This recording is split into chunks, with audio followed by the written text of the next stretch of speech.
Perfecto. Bien, y arrancamos con la clase 6. Esperen que no puse compartir.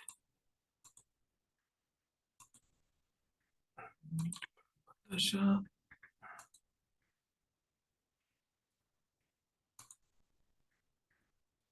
Bien.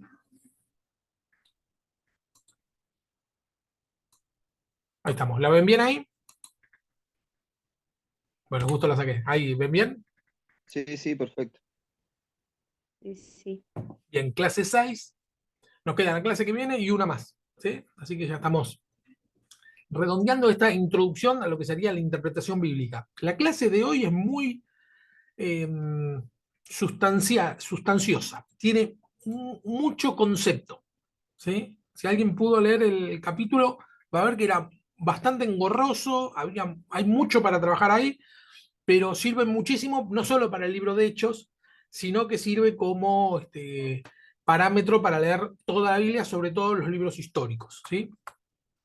Bien, dice la mayoría de los cristianos no leen Hechos del mismo modo que leen Samuel o Jueces, aunque no estén muy conscientes de ellos. ¿A qué se refiere aquel autor? Lo que dice es que cuando leemos, creo que eso es la mayoría, tal vez algunos no, pero cuando leemos algún relato histórico del Antiguo Testamento, ya entendemos que es algo viejo, es algo pasado. Y cuando leemos el libro de los Hechos, nos parece como que es algo totalmente nuevo y mucho más normativo que los libros del Antiguo Testamento. Es decir, nos sirve como norma para ver cómo nos podemos guiar en las iglesias, con los hermanos, etcétera. Y acá lo que va a decir el autor es que técnicamente, en un plano de distancia temporal, está tan lejos Hechos de los Apóstoles como el libro de Samuel, Jueces, Reyes. Es decir, pasaron muchísimos años desde el libro de Hechos. No es algo tan actual. Y además de eso, es otra cultura totalmente distinta a la nuestra. Aunque nosotros la conocemos un poco más, es muy distinta. ¿Bien?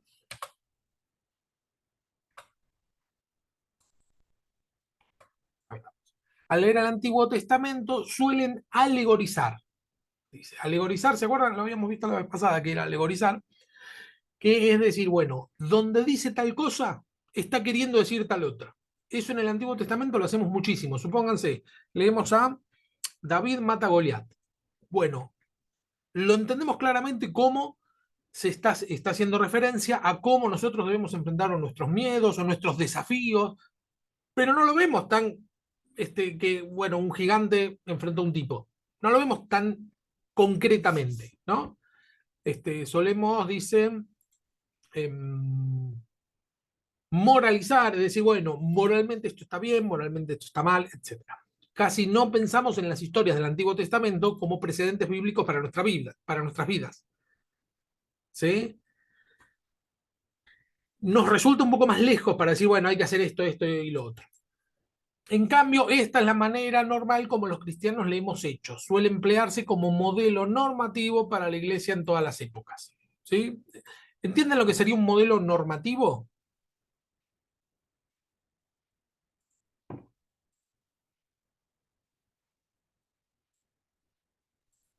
Sí, como un conjunto de reglas, Bien, de pautas para seguir, así. exactamente. Un conjunto de, claro, normas que hay que seguir. ¿Sí? Y se suele hacer mucha referencia a nosotros hacemos así, pero en la iglesia primitiva era más simple. En la iglesia primitiva se va mucho al libro de Hechos a ver cómo era que se resolvían los asuntos, los temas, el tema del manejo del dinero, etcétera. Profe, yo igual Sí, veo el libro de Hechos sí, y si bien todo fue inspirado por el Espíritu Santo, ¿no? Pero como veo a una iglesia, perdón con la palabra que voy a usar, pero medio experimental, ¿no? ¿Cómo hacemos para, para construir esto ahora que, porque fue la primera iglesia, ¿no? Y, o sea, veo ahí inmediatamente, por ejemplo, un ejemplo. cuando deciden reemplazar a Judas, ¿Sí? el modo en el que buscan reemplazarlo, ¿no? A través de un lanzamiento de una moneda, ¿no? Y aparte, ¿de dónde sacaron que tenían que reemplazar? Bueno, no, sí, citan un, un- una- algo del Antiguo Testamento para reemplazarlo, ¿no? Sí. Pero la manera en que lo hacen y después es muy loco que de ese discípulo nunca más se sepa nada. Entonces, nada, me parece como una forma, el libro de Hechos es como el comienzo de la iglesia que como que uno de acá la mira hacia atrás y la reanhela, pero también como muy experimental, con muchas equivocaciones. Sí. Excelente. No, es que es así. Es que es así. Esa visión está perfecta. Es decir, bueno, iban probando, tratar de hacerlo mejor, obvio, inspirados por el Espíritu Santo, pero como vos decís, hubieron muchísimos errores. El error es creer que todo lo que hicieron estaba bien. ¿Por qué? Porque está en el libro de Hechos, entonces todo lo que hicieron estaba bien. No necesariamente. Y eso, bueno, es a lo que se refiere el autor. Si nosotros vemos el Antiguo Testamento, vemos, no sé, el libro de jueces, ¿no? Por poner uno cualquiera. Vemos todo lo que hacían mal. Lo vemos claramente.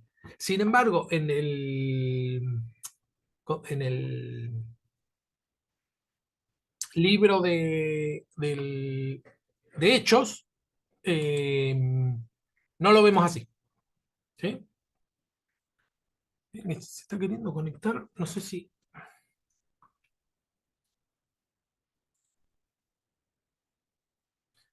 Bien. Así que en realidad está perfecto que. Ah, estaba Andrea que se quería conectar y bueno, ahí Nanu le pasó el link. Está perfecto que lo veas así. Decir, bueno, esto es lo que pasó, no es lo que tiene que pasar. ¿Sí? Excelente. Seguimos.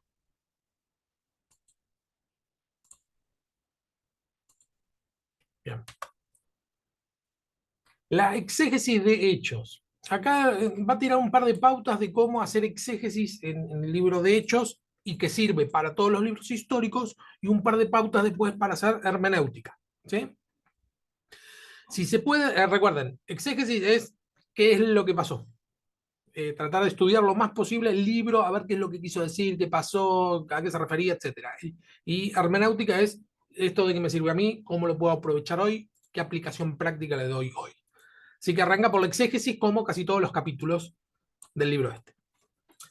Si se puede demostrar que el propósito de Lucas en Hechos fue poner una norma para la iglesia de todos los tiempos, entonces su modelo se vuelve normativo, es decir, sí funcionaría como norma. Esto es que Dios manda de todos los cristianos en todos los casos. En cambio, si el propósito es otro, entonces tenemos que proponer cuestiones hermenéuticas de un modo diferente. Lo que está diciendo, bien claro, sí, bueno, sí.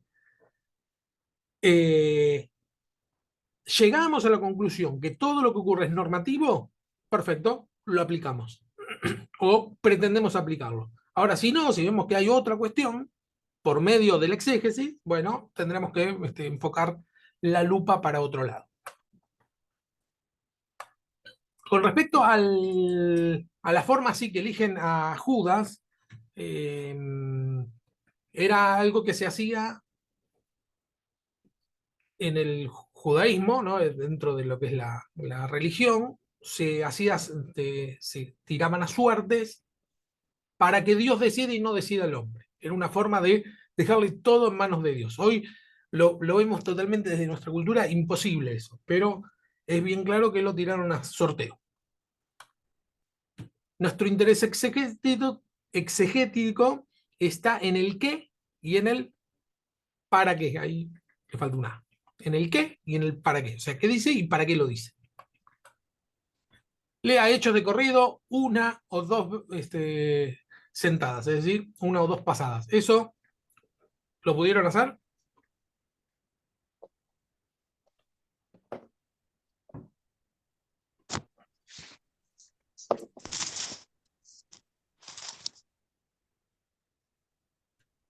Dorita sí. Entonces, conectó el pavante. ¿Quién pudo leer hechos esta semana de pe a pa?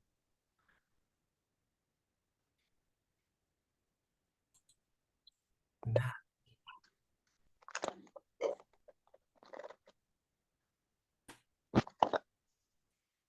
Hola, André. Hola, Fer.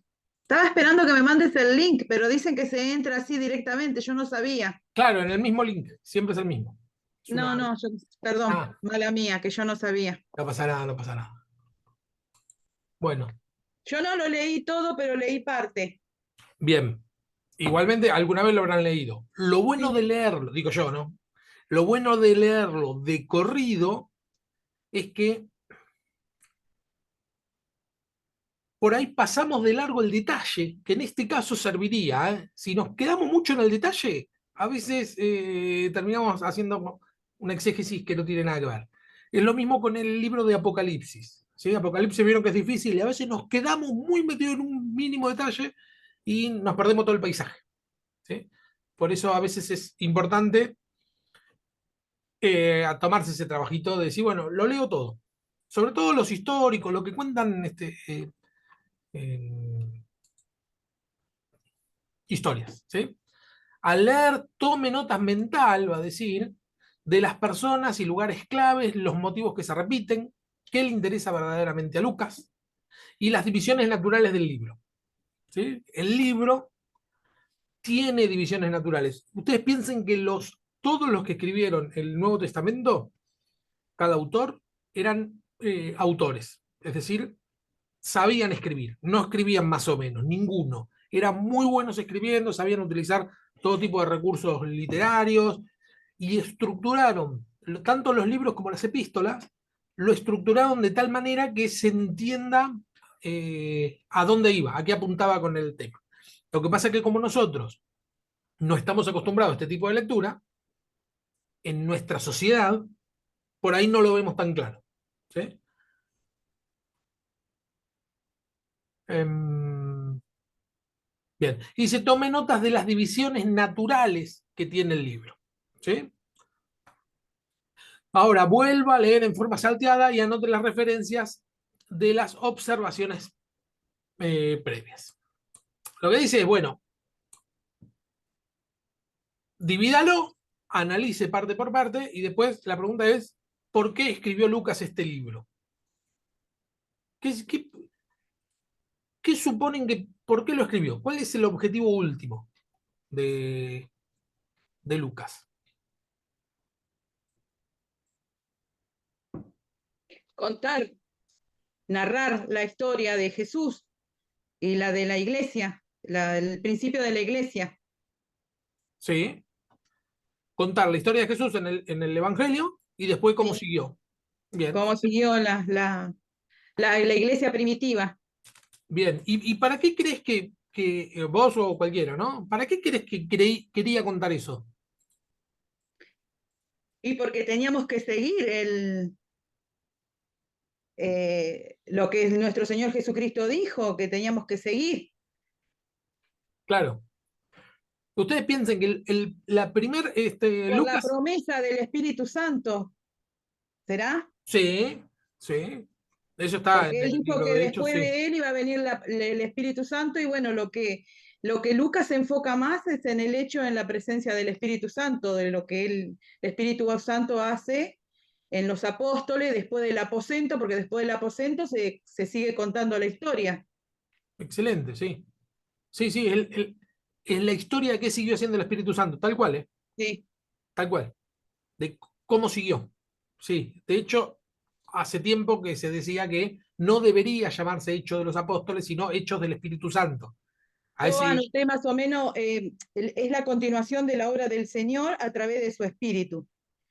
bien, bien. Sí, sí. ¿Alguien más puede aportar algo?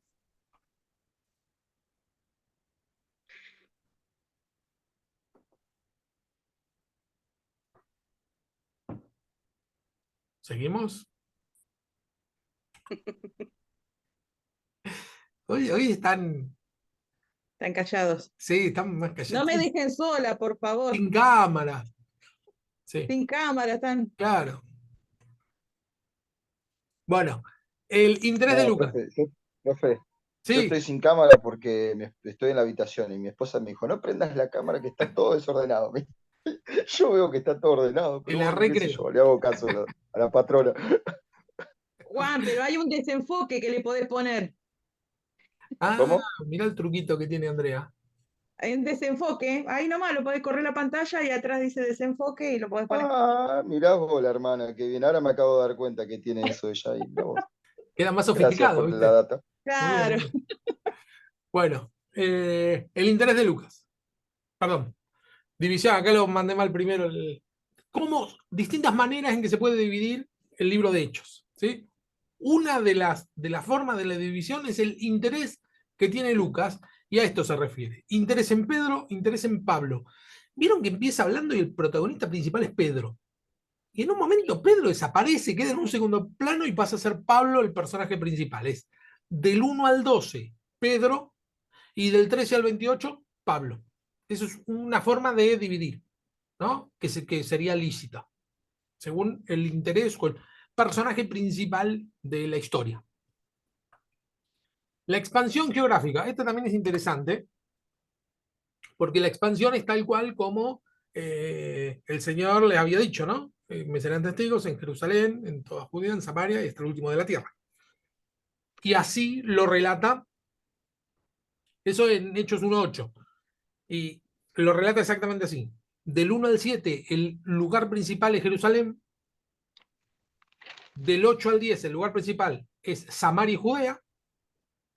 Y a partir del 11 empiezan los viajes misioneros de Pablo, con Bernabé, después con Silas, se suma Timoteo y Marcos, ¿no? Empiezan todos los viajes misioneros y termina con Pablo en Roma, ¿sí? Es decir, Roma era la capital del mundo, ¿sí? De hecho, bueno, era el imperio romano que dominaba todo. Llegar a Roma era llegar a todo el mundo, ¿sí? Llegás a Roma, llegás a todo el mundo. Así que esa es una buena forma de dividirlo también. Igualmente, estas son formas que no va a seguir el autor, sino que después va a seguir otra forma, pero esta forma es interesante. Esta la agregué yo, sección nosotros. ¿Saben lo que es la sección nosotros?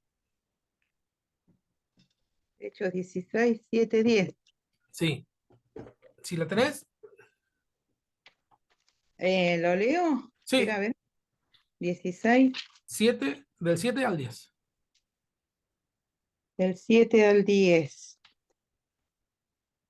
Y cuando llegaron a misa, espera que prendo la lucecita, porque si no, no veo. Y cuando llegaron a Misia, intentaron ir a Bitinia, pero el Espíritu no se los permitió. Y pasando junto a Misia, descendieron a Troas.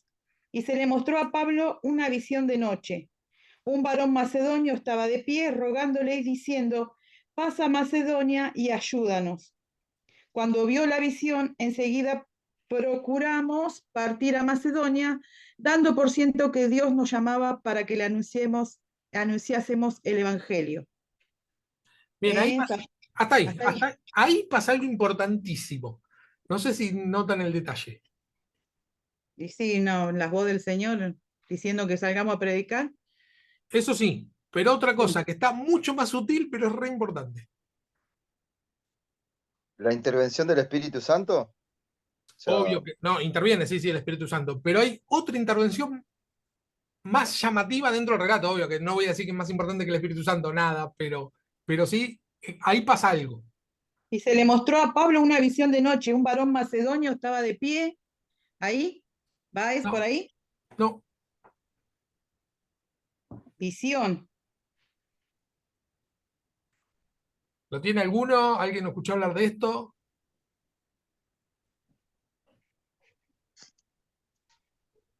Le dejo tiempo para que piense. Ellos estaban como misionando, qué sé yo. algo así será. Era 16:7. Acá lo ven esto, ¿no? Sí. La prohibición que tuvieron del Espíritu Santo. En esta no es donde se lo prohíbe. Ujú. Miren, 16:7, yo puse un fragmento, ¿no? Cuando llegaron cerca de Misia, etc. Y el 10 dice, después que Pablo tuvo la visión, enseguida nos preparamos para ir a Macedonia. Lo que sucede a partir de acá es que Lucas pasa a ser parte del equipo. Hasta el, Ah, hasta el 16:8 cuenta la historia de otros. Dice, ellos fueron, hicieron. Y después a partir de ahí empieza a decir, entonces fuimos, hicimos, estábamos en tal lugar. A partir de entonces empieza a hablar en primera persona Lucas. Se incorpora al equipo. Ya no cuentan lo que le contaron, sino que cuentan lo que vivió él. Ah, bien. Por eso se llama sección nosotros, porque es a partir de entonces empieza a usar la primera persona del plural, es decir, nosotros. Nosotros fuimos, hicimos, visitamos. Hasta el final, Lucas es protagonista. ¿Sí? Algunos dicen que, como es justo donde está la visión del hombre macedonio, es que Lucas era el hombre macedonio. Es una de las teorías, ¿no? Porque ahí justo se incorpora. Es una de las teorías, pero bueno, es una teoría, en realidad no hay nada concreto. Pero a partir de acá se puede dividir la Biblia entre lo que le contaron a Lucas y lo que Lucas vivió. Empieza a contar en primera persona. O sea, pasa a ser la historia de,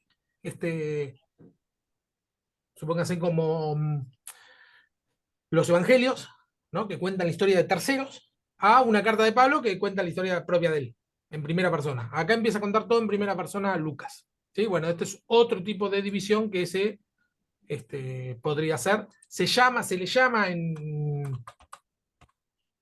se llama sección nosotros, en lo que es la teología y qué sé yo, se le llama ahí ese corte que hace el libro de Hechos, sección nosotros. Es decir, a partir de entonces, Lucas interviene. Obvio que el Espíritu Santo siempre interviene y es el más importante, pero en lo que es la narrativa llama mucho la atención ese detalle. Bien. Y acá menciona el autor una forma de dividir que me parece la más acertada, que tiene que ver con los resúmenes. Descubre, no es que lo descubre el autor, sino que esto ya está recontraestudiado, que cada tanto Lucas hace un resumen. Esto era muy común dentro de la literatura judía. ¿Sí? Está escribiendo y hace un resumen. Está escribiendo y hace un resumen. Eso, en el Antiguo Testamento hay un montón de eso. Y acá descubre distintos resúmenes. ¿Sí? En 6.7 dice, y la palabra de Dios se difundía y el número de los discípulos aumentaba considerablemente en Jerusalén, e incluso muchos de los sacerdotes obedecían a la fe. 9.31. Mientras tanto, la iglesia disfrutaba de paz, a la vez que se consolidaba en toda Judea, Galilea y Samaria, pues vivían el temor del Señor e iban creciendo en número, fortalecidas por el Espíritu Santo. 12.24. Pero la palabra de Dios seguía extendiéndose y difundiéndose. 16.5. Y así la iglesia se fortalecía en la fe y crecía en número día tras día. 19:20, así la palabra del Señor crecía y se fundía con poder arrollador. Fíjense que es más o menos lo mismo, dice, con distintas palabras, pero más o menos la idea es la misma. Así iba creciendo, se fortalecía, se iban sumando en números. Siempre dice más o menos lo mismo. Entonces, si tomamos eso como resúmenes, podemos dividir el libro de Hechos en del 1 al 6.7, del 6.8 al 9.31 y así. ¿Sí? Ese sería el final de cada división. Y acá lo que va a tratar de hacer el autor es una especie de resumen de cada sección. La primera sección, según esta categoría, la primera sección sería del 1 al 6.7. ¿Está bien? Entonces ahí va a ser del 1 al 6.7. Después va a ser del 6.8, si es que lo hay, no me acuerdo si es que pasa directamente al 7 o qué. Digamos, el que sigue al 9.31, del que sigue al 12.24 y así. ¿Sí? Un resumen de qué es lo más importante, qué es lo que quiso decir. ¿Sí?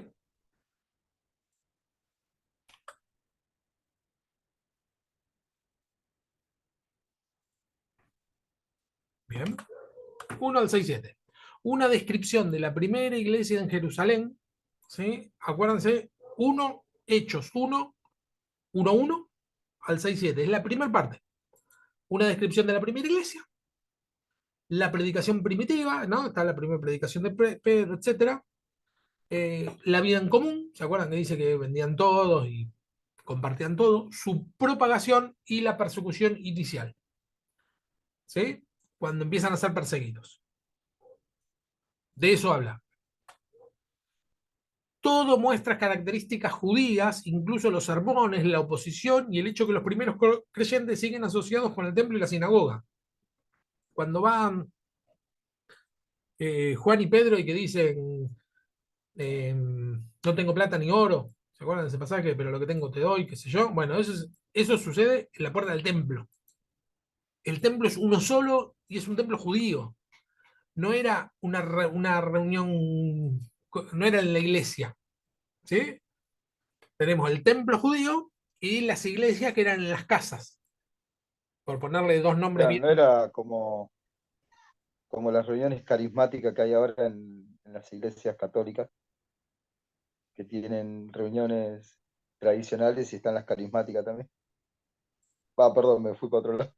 Pero bueno, un detalle. Claro, sí, no sé cómo manejan el tema de las reuniones carismáticas, pero no sería tan sutil la diferencia, porque también podríamos decir, bueno, como tenemos nosotros la reunión del domingo y una reunión de oración en la semana, un Claro, miércoles. Pero no es tan sutil la diferencia, sino que la diferencia está en que, primero, ellos eran judíos y en el templo se hacían sacrificios de animales, obvio que Jesús no se podía ni nombrar, porque había sido rechazado por los principales del templo. Es decir, que la situación en el templo era la religión anterior. ¿Sí? Eran judíos, con todas las leyes judías. Punto. Y se iban dando cuenta de lo nuevo. Y a su vez iban teniendo sus reuniones en las casas. A esas reuniones en las casas se les llama iglesia. ¿Sí? Son las primeras reuniones. Que se parecían mucho más a la sinagoga. ¿Sí? Las sinagogas judías eran grupo de personas que se reunían a leer la palabra, a orar y a alabar. Era muy parecida a las reuniones que tenemos nosotros. No habían sacrificios, no habían sacerdotes ni nada por el estilo. Era mucho más sencillo.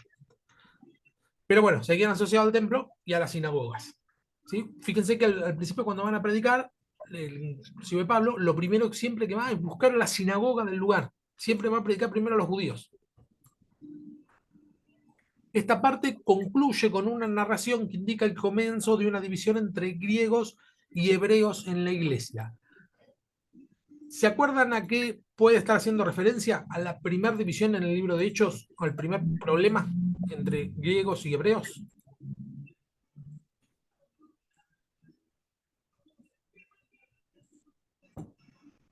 era por el tema de la comida, puede ser. Sí, excelente. Sí, venía por ahí. Sí. ¿Te acordás bien cuál era el conflicto, más o menos? Venía por ahí, pero ¿te acordás cómo era? No, la verdad que no. No me acuerdo muy bien. Está bien, No, no me pero acuerdo. Sé, le sé- mocaste sé que bastante. venía Sí, por sí, el sí. tema. Bastante Sí, sé que cerca. Sí, venía lo por de el las tema de la viudas, comida. Sí, las viudas, ¿quién dijo? eso es lo que cuando tuvieron que elegir diáconos para darle, Eh, para atender a las viudas. sí, Dorita. Excelente. Era un problema con las viudas. Sí.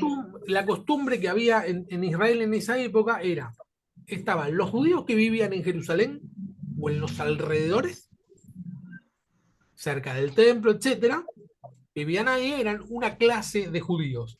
Y después había una clase de segunda mano de judíos, que eran los que se llamaban los judíos de la diáspora, lo digo entre comillas de segunda clase, ¿no? Eran los judíos de la diáspora, es decir, de la dispersión. Cuando es deportada los judíos de Jerusalén, empezó porque fueron deportados a Babilonia, pero se empezaron a desparramar por todo el mundo, no quedaron en Jerusalén, ¿sí? Y después de eso vino los otros imperios que conquistaron eh, Jerusalén, ¿no? En ese momento era el Imperio Romano, entonces muchos no vivían ahí, sino que se iban, la dispersión se llamaba, decía, en cualquier parte del mundo, trataban de tener las costumbres judías, ¿sí? Y venían una vez por año, sobre todo en las Pascuas, a ofrecer sacrificio, etcétera. Pero cuando se estaban por morir, que ya estaban viejitos, el anhelo era vivir en Jerusalén, morir en Jerusalén y ser enterrado con sus antepasados. Entonces lo que hacían era, viajaban con la última que les quedaba, viajaban a Jerusalén y morían ahí. Los varones, esto, fíjense que era una cultura totalmente machista, la mujer no tenía ningún tipo de participación, no podía ni trabajar, no podía hacer nada. Entonces, había muchas viudas. No es que había dos o tres viudas, era muy común en esa época viudas. ¿Qué tipo de viudas? Viudas de los que vivían ahí y viudas de los que habían venido del extranjero y a morir ahí. ¿Sí? las que venían del extranjero hablaban griego, no hablaban arameo, que era el idioma que hablaban los judíos. Entonces, estaban las viudas griegas, dice ahí en Hechos, y las viudas hebreas. Se refería a las que hablaban hebreo y las que hablaban griego. ¿Sí? Todas eran judías, todavía no habían griegos griegos, pero se las consideraba de segunda clase. ¿Sí? Ese fue el primer conflicto que hay, porque decían que cuando servían las mesas, a las griegas, es decir, a las que venían, que eran de segunda clase, se las atendían de peor manera que a las hebreas. Ese era el conflicto. No sé si, sí, vamos para atrás. ¿Se acuerdan cómo solucionaron ese conflicto?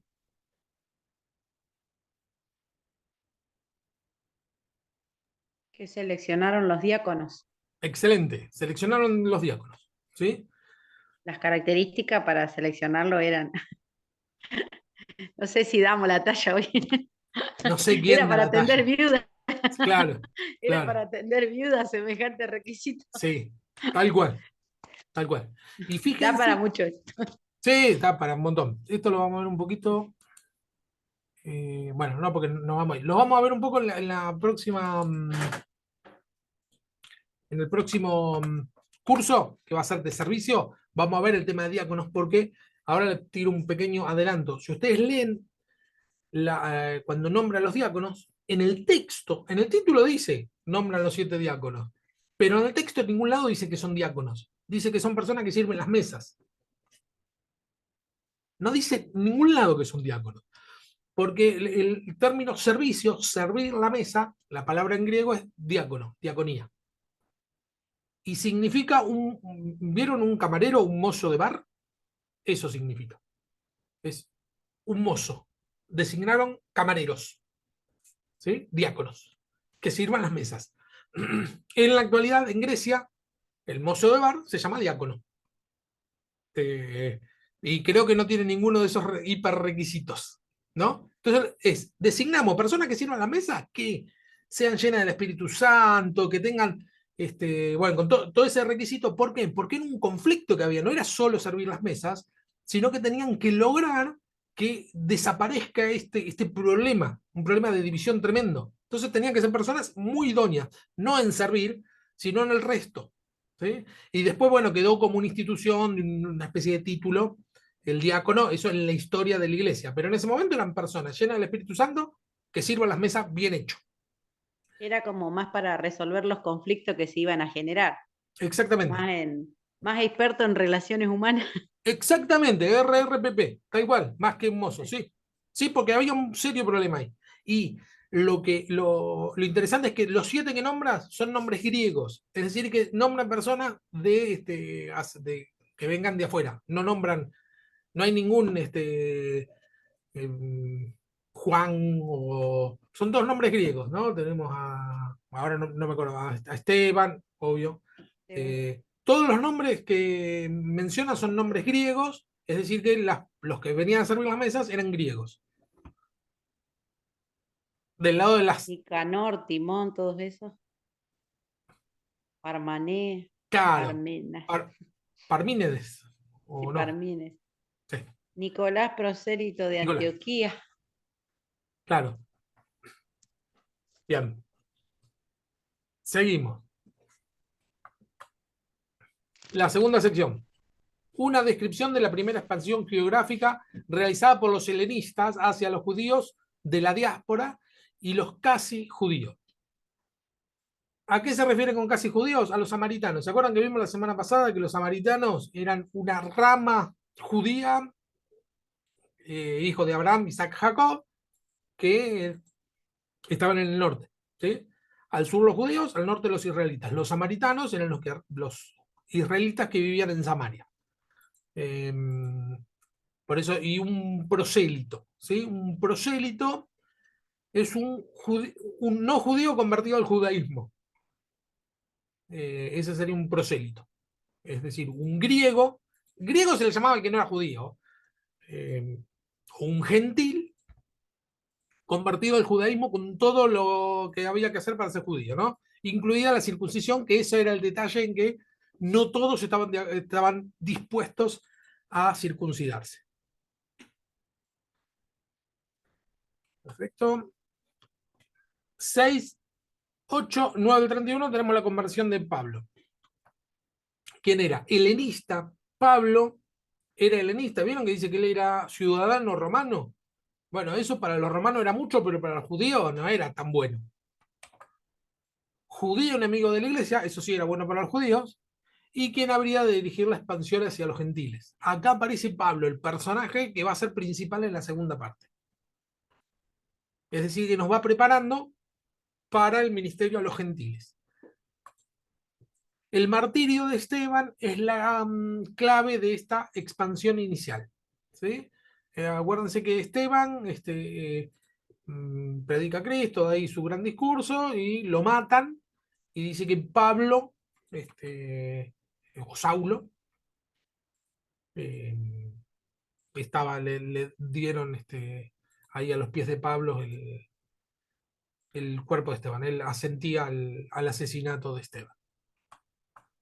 9:32 en la tercera parte, del 9:32 al 12:24, una descripción de la primera expansión hacia los gentiles, la clave de la conversión de Cornelio.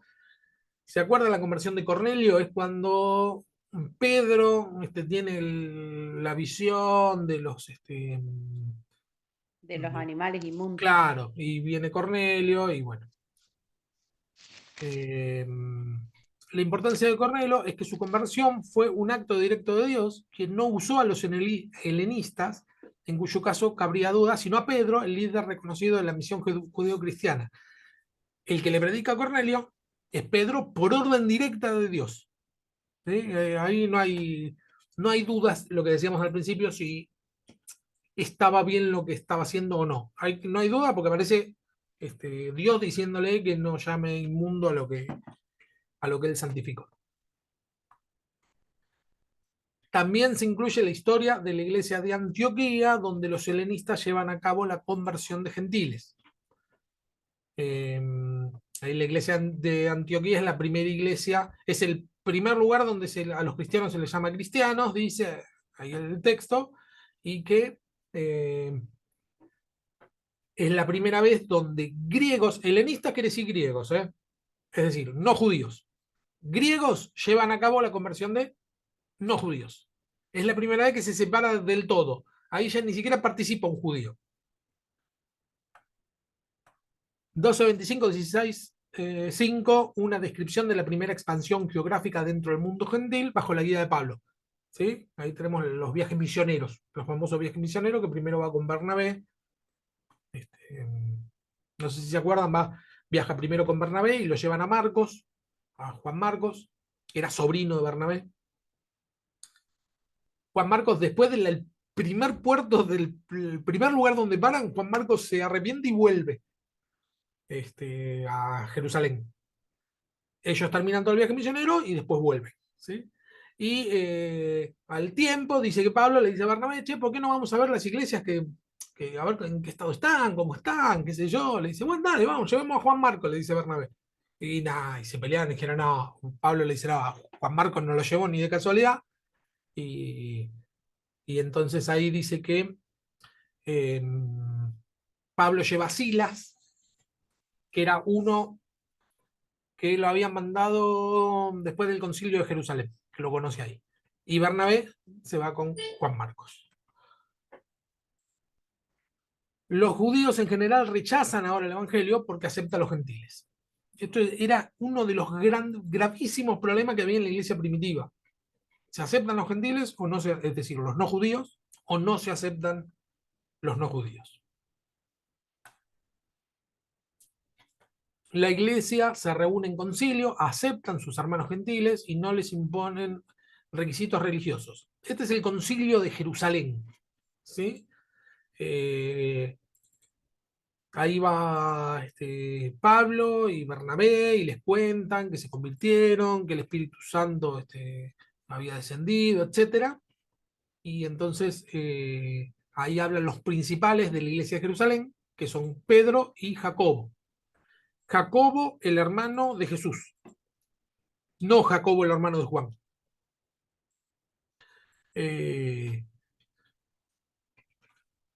Y ahí le dicen, bueno, está bien, pueden, lo único que le pedimos es que se abstengan de lo sacrificado. Dice el texto, creo que dice de ahogado, de sangre, es decir, los sacrificios, tanto sean por ahogo como por...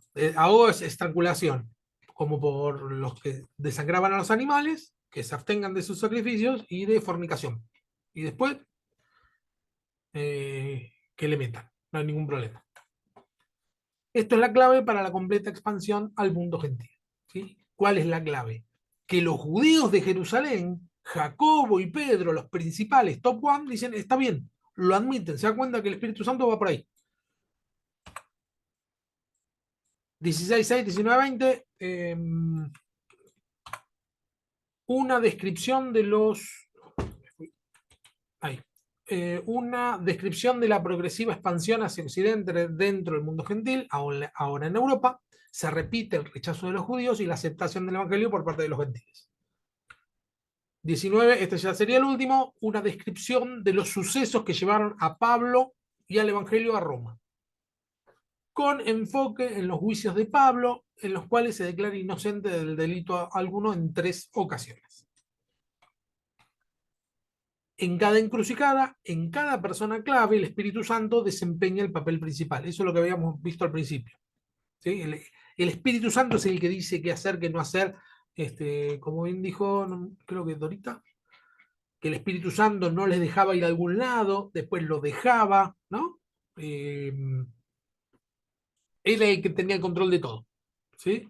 Y como Pablo va a Roma, casi de casualidad, porque Pablo termina yendo a Roma porque lo enjuician, lo azotan y después se dan cuenta que era ciudadano romano y dicen, bueno, dejémoslo que se vaya, ya está, le abran la puerta, listo, andate. Y Pablo se enoja y dice, pero ustedes me azotaron, ¿que se puede un ciudadano romano azotar? Y no, no sabían qué decirlo, entonces dijeron, bueno, vamos a mandarlo a que lo juzguen en Roma. Y lo mandan prisionero a Roma, con todo lo que le pasa en el camino. Bien, el propósito de Lucas. La clave para la comprensión de hechos parece estar en el interés de Lucas por este movimiento dispuesto por el Espíritu Santo. Del Evangelio, desde sus principios judaicos en Jerusalén hasta su expansión mundial, lo que lo convierte en un fenómeno donde predominan los gentiles. ¿Sí? El movimiento que está buscando reflejar Lucas es que el Evangelio arranca con los judíos, se va traspasando hacia los gentiles y termina 100% en los gentiles. Este interés en el movimiento se comprueba aún más por lo que Lucas no nos cuenta, va a decir acá el autor. Él no muestra interés en la biografía de los apóstoles. Fíjense que no es tan importante. Nos enteramos, supónganse que lo que viene después acá. No. Ya en marcha el movimiento hacia los gentiles, Pedro desaparece. Pedro desaparece, se desdibuja totalmente. Jacobo, que era el número 1, medio al pasar dicen que lo habían matado, uno de los Herodes. No nos cuenta casi nada y habla de esos dos. De los otros apóstoles no sabemos nada. No nos dicen. Aparte de Juan, ni se mencionan a los otros apóstoles. Y Juan, sí. Deiros creo que hacía hincapié en que el personaje principal era el Espíritu Santo, ¿no? Y que el único que no desaparece en la historia es el Espíritu Santo, decía Deiros, ¿no? Y que debería llamarse el libro Hechos del Espíritu Santo, Claro, tal en lugar cual. de Hechos de los Apóstoles. Una cita de Deiros, ¿no? Tal cual. Sí, sí, sí. El Espíritu Santo es el que está del principio al final, pero está no de una forma, bueno, que entendemos que el Espíritu Santo, no, no, bien claro, y el Espíritu no nos dejó, y el Espíritu nos envió y el Espíritu tal, después de orar, imponiendo las manos, el Espíritu Santo nos impulsó siempre, todo el tiempo se lo están nombrando al Espíritu Santo. Sí. El interés que Lucas muestra en Pablo depende casi completamente de su misión a los gentiles. Fíjense que de Pablo tampoco nos habla tanto antes de la misión a los gentiles. Pablo se convierte y menciona ahí que pasa un montón de años que no sabemos nada, que es lo que entre la visión que tuvo y el primer viaje misionero pasan un montón de años, no pasa 5 minutos, ¿sí? Y ahí no nos cuenta nada, no nos cuenta cómo es que pasó, qué cosas le pasaron, qué otras visiones tuvo, qué pasó con su vista, no nos dice nada, solamente nos cuenta, se convirtió y parece que enseguida ya fue a hacer misión. Punto 3, hay mucha diversidad en cuanto a la liturgia, probablemente significa que no se pone un ejemplo específico como el modelo de la experiencia cristiana o de la vida eclesiástica. La liturgia es la forma de rendirle culto al Señor. ¿Sí? Dice, hay mucha diversidad en cuanto a la liturgia, es decir, que no nos muestra una sola forma de reunirse o una sola forma de tener un culto. De hecho, la forma que tenemos nosotros ahora ni siquiera se menciona en el libro de los Hechos, ¿no? Es decir, que no se pone como un ejemplo. De decir, bueno, hay que hacer esto, esto y lo otro. Sin embargo, creemos que gran parte del libro de los Hechos fue escrito por Lucas con el propósito de que sirviera de modelo, no de lo específico, sino de lo global. Es decir, Profe, ¿sí? profe, te hago una consulta con respecto, viste, que a lo que acababas de decir, que hay como que deja eso abierto a una gran diversidad en cuanto a la forma de tener una reunión, digamos, ¿no? Entonces, nosotros en la actualidad podríamos decir, em, todo lo que se hace dentro de lo que es la reunión que nosotros hacemos, el tipo de iglesia que tenemos, eh, no podríamos decir que es el modelo literal como está escrito, entonces como que no está en la Biblia, digamos. Muchas de las cosas que hacemos sí, pero en su mayoría lo demás no está en la Biblia, o sea, es como que es más cosa del hombre, no sé si me explico, que Sí, en la sí, forma en que nosotros llevamos adelante una iglesia, las reuniones y todo lo demás. claro. Sí, sí, es cultural. Cultural, Sí, el hecho de que haya una persona al frente, otras sentadas, todas mirando al frente, y la sí, persona que está en el frente, es decir, sea el pastor, el que ora, el que canta, esté con un micrófono, para nosotros nos parece re normal, pero claro, no era así, no solo por el tema del micrófono, ¿no? Que obvio no había electricidad, sino que ni siquiera se disponían de esa forma. Ese modelo de enseñar es del modernismo, es una forma que se implementó, de hecho así funcionan las escuelas, ¿no? Está el profesor o el maestro, todos sentados mirando para el frente, en sillas. Es una forma que no está ni bien ni mal. Eh, nada, es costumbre, ¿sí? si Lo la que, gente se reuniera solamente en las casas y adoraran las casas y no estaría mal tampoco entonces. claro, sí, hay un Porque, video, no porque sé viste, te hago esta pregunta porque si- justo me viene ahí porque hay unos temas en conflicto por ahí. Y pensaba yo de entonces el reunirse en la casa no estaría uno no cumpliendo, no dejando de congregarse, como dice la palabra, ¿viste? Porque es como que tenés la obligación de ir a la iglesia a congregarte, pero hay un grupo de gente, bueno, por otro lado, que anda un movimiento de que se reúnen en las casas, se lee la palabra, adoran, bendice, qué sé yo, todo. sí, Entonces, como que de alguna manera estaría justificado con esto también. sí, No es que exactamente tenés que ir a la iglesia, exactamente. es No es que, así. claro, la iglesia, vieron que iglesia quiere decir reunión, ese quiere decir Sí, iglesia. En donde se reúnen está la iglesia, eso lo sabemos todos, ¿no? Que si, bueno, la iglesia no es el edificio, pero a veces nos exacto, cuesta mucho entender que haya una iglesia sin edificio, mínimo un local, exacto. algo. ¿Sí? Lo que buscan este movimiento de reunirnos en las casas justamente es volver a cómo se hacía en el libro de Hechos. ¿Qué es esto? Acá Exacto. lo que dice el autor, lo cual yo estoy 100% de acuerdo, es que en el libro de Hechos se reunían en las casas y estaba bien, pero no es que si nosotros nos reunimos en un templo o en un local, está mal. Es válido cualquier forma. El tema es que nos reunamos. Y Exacto. Eh, hay otra cuestión con respecto a las reuniones. Hay iglesias que se hacen 100% online. No sé si las conocen. Se hacen Yo Sí, pongo también YouTube, hay online. sí. Sí, Bueno, ahí, ¿sí? sí, Fernando.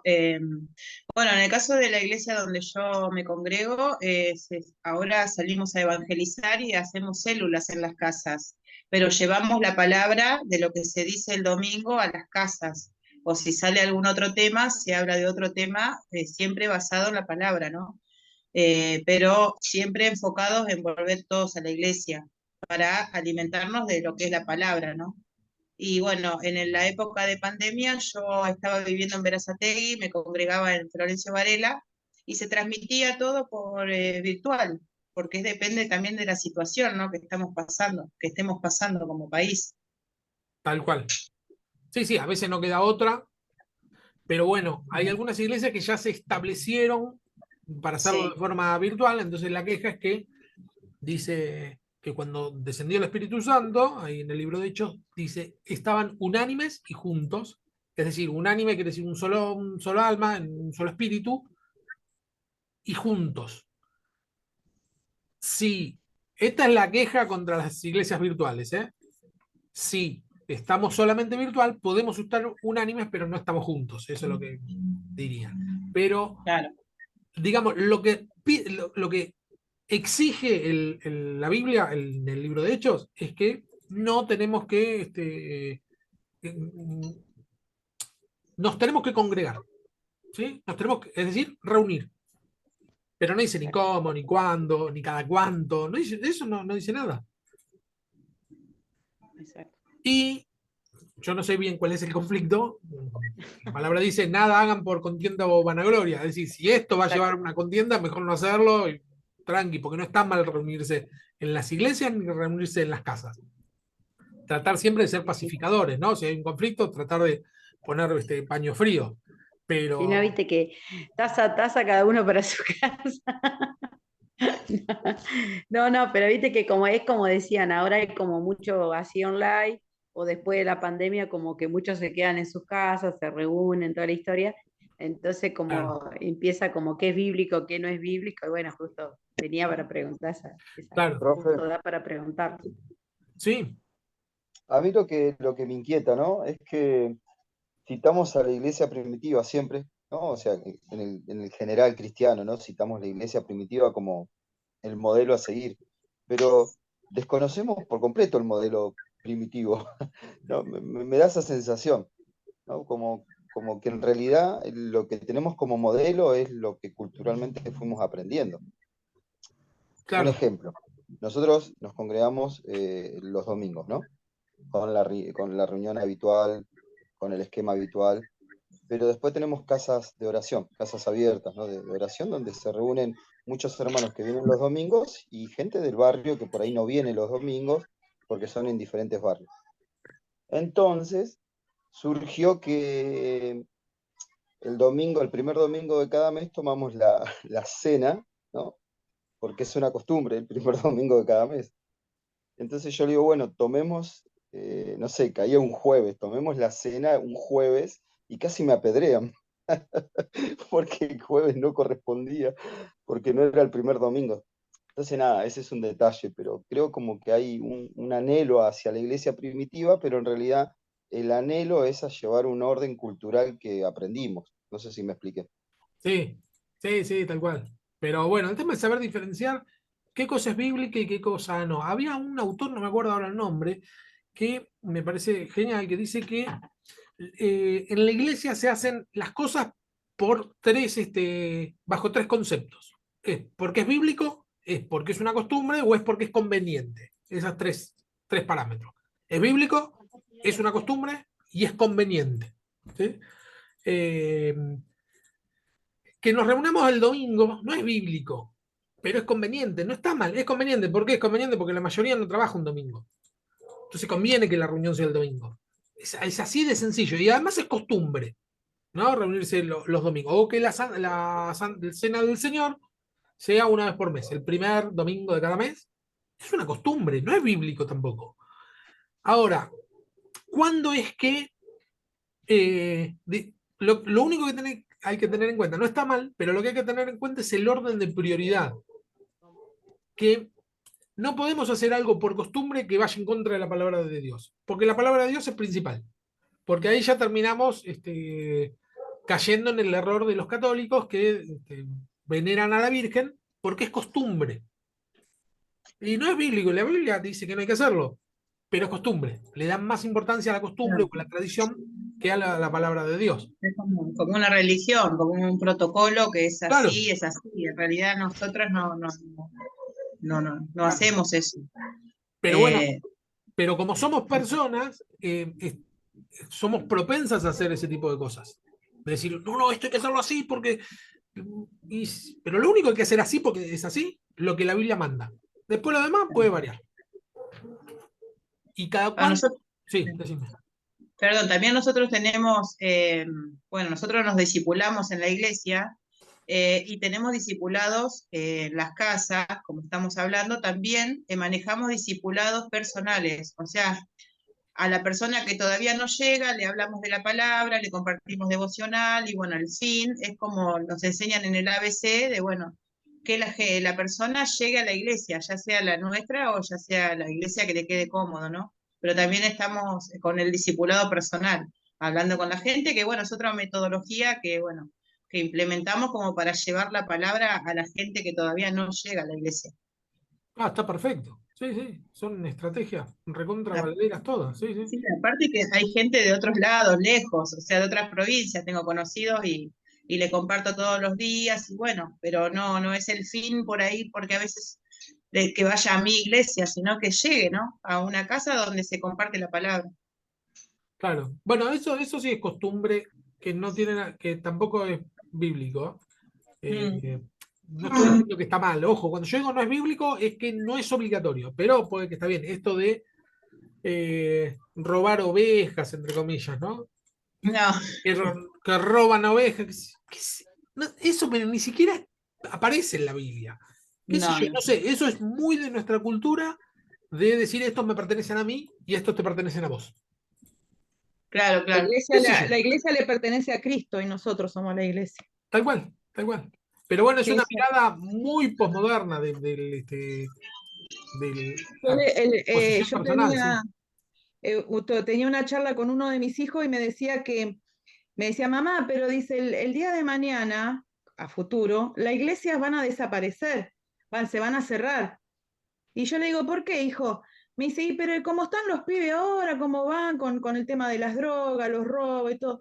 Digo, bueno, no importa si el edificio se cierra, porque al fin y al cabo es un edificio, pero la iglesia somos nosotros, por eso estamos nosotros para predicarles a aquellos que aunque el edificio se cierre, estamos nosotros. Me dice, él no entendía lo que él significa, el significado de iglesia para él era el edificio, Claro, pero nosotros le dije, no, yo digo, la Biblia dice que nosotros somos la iglesia de Cristo. O sea, yo puedo, por más que la iglesia esté cerrada, yo puedo seguir predicando lo que la Biblia dice. claro. O sea, por más que se cierren los edificios, y vamos a estar nosotros, como Tal estaban cual, en la iglesia primitiva. tal cual. Sí, la iglesia primitiva empezó así, es perseguidos y que no se podían reunir. Y es que cuando empecemos a ser perseguidos, me parece que vamos a tener que reunirnos así. Y sí, y puede que Están, pase. Y no nos igual está gusta, lo que están pero ocurriendo en las etnias, por ejemplo, en Irán, Irak, donde no se puede predicar la palabra de Dios, esas etnias están escondidas, están siendo perseguidas, están siendo claro, allí donde se predica, ¿no? claro. O sea, están trabajando todavía como en la iglesia primitiva. Sí, sí, y históricamente cada vez que la iglesia es perseguida, se purifica. Se La purifica. iglesia pues se potencia muchísimo, no nos gusta. Nos gustaría que no nos persigan, pero es como que lo tomamos más en serio cuando nos persiguen. Sí, Digo, a nivel general, ¿no? Pero, y cuando, al contrario, cuando es muy bien recibida, se diluye tanto, o sea, son todos cristianos.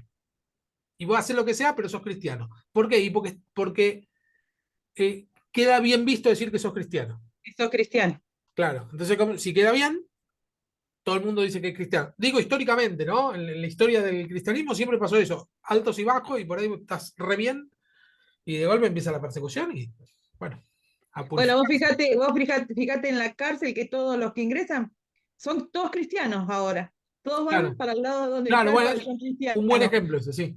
Claro, si van al pabellón cristiano los tratan mejor, tienen más Claro. facilidad de poder Defenderse. no, no, sí, de poder hacer salidas transitorias, de conseguir trabajo, de poder estudiar, digamos, es Claro, mucho mejor ser yo cristiano. me refiero a la defensa, ¿no? A la defensa jurídica, ¿no? Defenderse de que le van a pegar o algo. Claro, claro, sí, tal cual, sí, sí, sí, sí, sí. Bien. No hay nada que pueda estorbar. Esto es lo que va a decir que ¿a qué apuntaba Lucas? Que no hay nada que pueda estorbar la marcha de la iglesia. Ni el Sanedrín, ni la sinagoga, ni las disensiones, ni el fanatismo, ni las prisiones, ni las intrigas. Exégesis de ejemplo.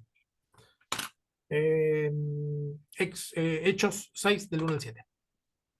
¿Cómo funciona esta sección dentro de la narración del todo? ¿Quién puede leer Hechos 6 del 1 al 7?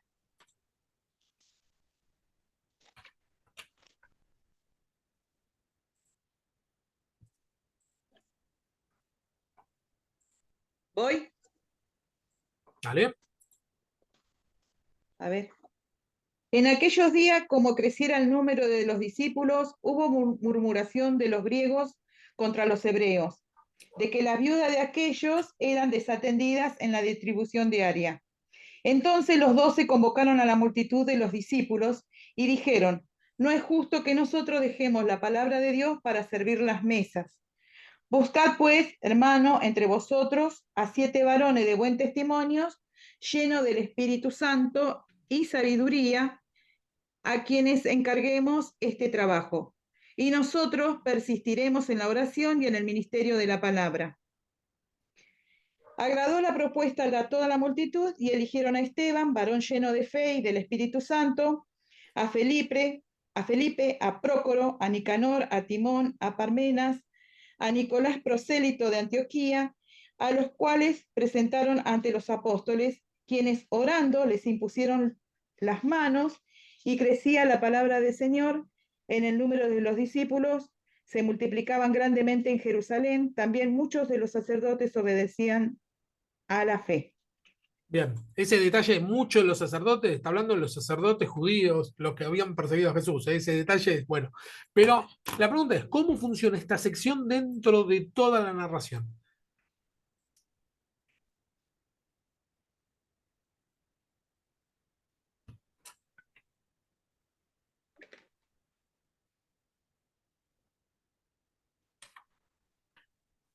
Dice, sirve para concluir la primera parte. Dijimos que ahí concluía la primera parte porque hay un resumen. ¿Sí? También sirve como transición a la segunda parte. ¿Por qué dice que sirve como transición a la segunda parte? ¿Se acuerdan que hablaba la segunda parte? O sea, ¿para qué lado iba?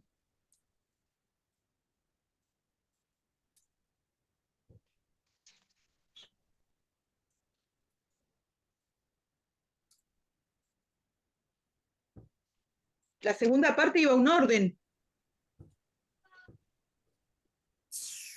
A ver, no entendí. A ver, para que lo anoté, pero no ¿Puede acuerdo ser dónde que va. es una descripción de la vida de la comunidad primitiva?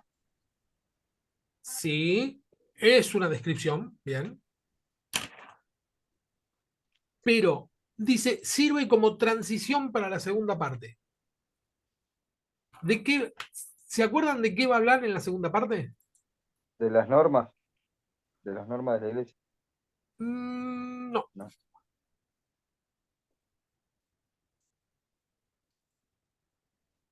Acuérdense, empieza hablando. Todo hecho de los apóstoles es una transición que va desde Jerusalén a Roma. Sí. Y va desde las costumbres judías mejor dicho, desde las personas, desde los judíos a los griegos, a los gentiles. Va el evangelio que estaba recontrapuesto entre los judíos en Jerusalén, se va expandiendo hacia los no judíos y fuera de Jerusalén. Ahora, ¿cómo entendemos que esta primera parte sirve de transición?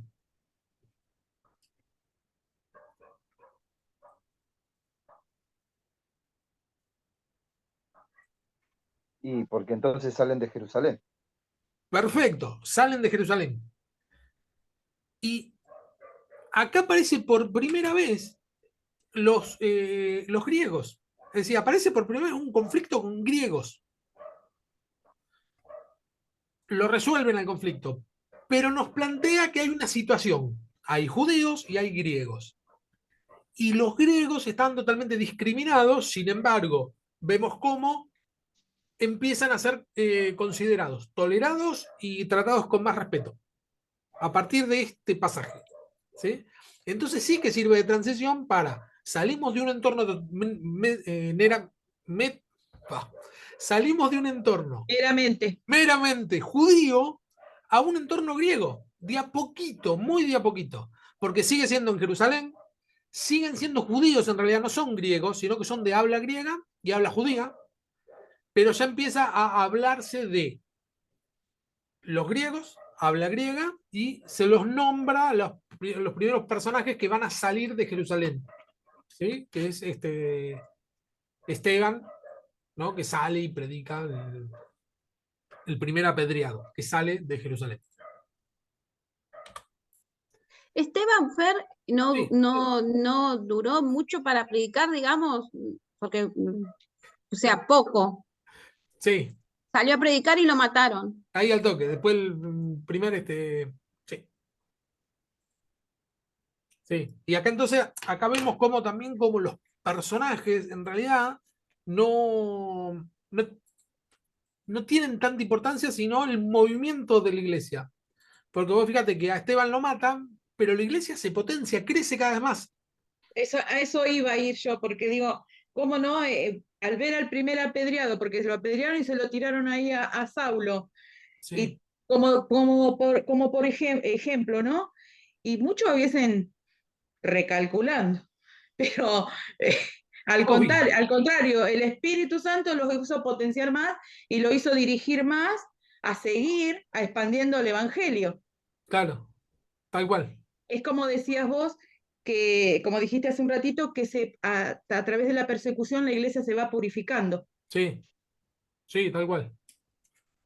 Nace perseguida la iglesia. Sí, nace perseguido. Contexto histórico, los helenistas eran casi con certeza judíos de habla griega. Esto es lo que comenté recién. Muchos de los helenistas regresaban de Jerusalén, lo comenté al principio. Se atendían a las necesidades de estas viudas con subsidios diarios, ¿no? Eran planeras las viudas, los tenían que mantener. Este cuidado causó una presión económica considerable en Jerusalén. ¿Sí? Está claro que, según 6.9, los helenistas tenían su propia sinagoga con cultos en griego, de la cual eran miembros Esteban y Saulo. Este último era de Tarso, situada en Sicilia, donde se hablaba griego. Saulo, ¿vieron que Saulo dice, si alguien tiene que jactarse, yo más? Circuncidado el octavo día, de la tribu de Benjamín, hebreo, hijo de hebreos. Lo que él quiere reafirmar es que él era judío, que él era muy judío. Pero él hablaba griego, era una persona muy versada, vivía en Tarso, que es griego pero al mango. Era un griego, 100%, ¿sí? Él como que tenía una buena mezcla de las dos cosas. Tenía mucho conocimiento de la palabra, muy formado, dice que había sido formado, dice, a los pies de Gamaliel. Gamaliel fue un maestro judío, hay escritos de Gamaliel y todo, pero de renombre, como si fuera, no sé, estudió literatura con Borges, no sé, una cosa así. Era un top, maestro top, no cualquiera estudiaba con él, pero él era griego. ¿Sí? Saulo, el nombre, vieron que primero se llama Saulo y después Pablo. Pablo. Son dos palabras, no es que significa algo que tenga algún peso peyorativo. Saulo es Saúl, es lo mismo, Saúl. ¿Vieron como el rey Saúl? Sí. Saulo es Saúl, es un nombre griego. Saulo era el nombre que tenía griego. Y Pablo, el nombre, perdón, Saulo era el nombre hebreo y Pablo era el nombre griego. ¿Sí? Es como que yo diga, bueno, acá en Argentina soy Fernando y voy a Estados Unidos y soy Ferdinand. ¿Sí? Es el mismo nombre, pero en griego. Era Saulo Fernando. o Pablo. ¿Cómo? Fernando. Fernando, claro. Era el nombre griego. Y fíjense cómo empieza, tiene la misma transición de la forma en que lo relata Lucas. Empieza nombrándolo en hebreo y al final lo termina nombrando en griego. Empieza bien judío y termina bien griego. tiene la misma transición él. Era una costumbre cambiar los nombres así, ¿no? ¿O por qué le cambiaban? Sí, sí, era. Eh, Sí, a mí se me hace una ensalada con los nombres así, cuando Jacobo, que era hermano de Jesús, después había otro y se me claro. hace un lío. Es Simón que le pone de nombre Pedro. Sí, por eso. Claro. Al Jacob, único que le pusieron igual a Abraham, pero se lo habrán dado. Abraham. claro, que Claro, le agregan la H. Abraham. Sara, Sí. Sara, Eh, era Saraí. Jacob, Profe, sí. no, no, diga, siga, siga. No, no, Jacob, Israel pasa a llamarse y así. Sí, No, yo quería preguntarle, vio que usted mencionó a Marcos, Juan Marcos, sí, que iba a ir con eh, Saulo y Bernabé, ¿verdad? sí. Pero Saulo no quiso. Ese es Juan Marcos, ¿es el que después escribe Marcos, el Evangelio de Marcos? Se supone que sí. La tradición es que sí. La tradición dice que ese Juan Marcos escribió el Evangelio. Tremendo, ¿no? Sí, Tenía dudas yo, porque digo, mirá, pasó de medio abandonarlos al principio y después terminó escribiendo un Evangelio. Pero claro, tenía dudas si... pero fíjate que cuando está, me tengo que acordar bien en qué epístola está, cuando Pablo está preso, no me acuerdo en qué epístola era, que termina diciendo, Demas me ha desamparado, no sé si se acuerdan de ese, porque termina diciendo, me está yendo todo mal, Demas me ha desamparado, amando más este mundo, este fulano se fue, todos me dejaron, y dice, tráemelo a Marcos, que me es útil para el Sí, ministerio. Al final de todo, cuando estaba preso, Pablo lo llama a Marcos, como que se reconcilia, que dice, bueno, no, no fue para tanto. No solo no fue para tanto, sino que Marcos demostró seguir siendo fiel. Más allá mira, que se bajó en la primera, que se asustó, no sabemos qué le pasó, porque fue después que fue en ese lugar donde tenía esta mujer el espíritu de adivinación y que Pablo le dice que se le vaya del cuerpo y que qué sé yo. De ahí es como que se asusta Marcos y se va. Pero después permaneció fiel. Y lo que, digamos, con respecto a lo que estamos viendo, ¿no? Que no todo lo que hacen los apóstoles está bien, o los apóstoles no, perdón, los personajes del hecho de los apóstoles, vemos que Pablo lo desecha por completo a Marcos. No, este ya no me sirve, pum, pum, sácalo. Y Bernabé dice, no, no, como que le da otra oportunidad. No se sabe qué es lo que pasó, pero le da otra oportunidad y después cómo lo levanta. Bernabé quiere decir hijo de consolación. En realidad ese es otro. Bernabé se llamaba José. Y lo llamaban, no lo llamaban José, sino que lo llamaban Bernabé, que es consolador. Es el mismo nombre que el Paracleto. ¿Vieron cuando Jesús dice, les voy a enviar el consolador? Es el mismo nombre, ¿sí? Es el Paracleto, es una persona que consuela, que está al lado, que alienta, que levanta, es eso lo que quiere decir el nombre. Él se llamaba José, pero le decían Bernabé. Era un motivador nato. Entonces ve que este está caído, que Juan Marcos está caído, y no se va con Pablo, que era el top top, sino que se va con el que está mal. Ahí vemos varias cositas que se puede aprender, ¿no? El que pone la vista, como Pablo, pone la vista en la obra y dice, no, no, yo no quiero gente que no me sirva, quiero que la obra funcione, y el que pone la vista en las personas. Y dice, no, no, yo no quiero que este se caiga, la obra que espere, yo quiero levantar a este, ¿no? Son dos formas de ver la iglesia. 6. Finalmente, nunca se da el nombre de los diáconos a los 7, sencillamente se les llama a los 7 y supervisan lo que dice acá, nunca se los nombra diáconos, es lo que dijimos hoy, sino que diáconos es la palabra griega cada vez que dice servidor. Y supervisan el subsidio diario de alimentos para las viudas griegas, pero también son ministros de la palabra, tanto Esteban como Felipe. Felipe que le predica ese al etíope. 8. La parte del medio, hay dos aspectos predominantes en la trama de esta narración de Lucas: la conversión de los samaritanos y el caso de Simón. Si alguien puede leer 8 del 5 al 25, hagamos una cosa, que alguien lea del 5 al 10 y otro del 11 al 25, así participan todos. Yo leo del 5 al Al 10. 10. Sí, Dale. Entonces Felipe, descendiendo a la ciudad de Samaria, les predicaba a Cristo, y la gente unánime escuchaba atentamente las cosas que decía Felipe, oyendo y viendo las señales que hacía. Porque de muchos que tenían espíritus del mundo salían estos dando grandes voces, y muchos paralíticos, cojos eran sanados. Así que había gran gozo en aquella ciudad.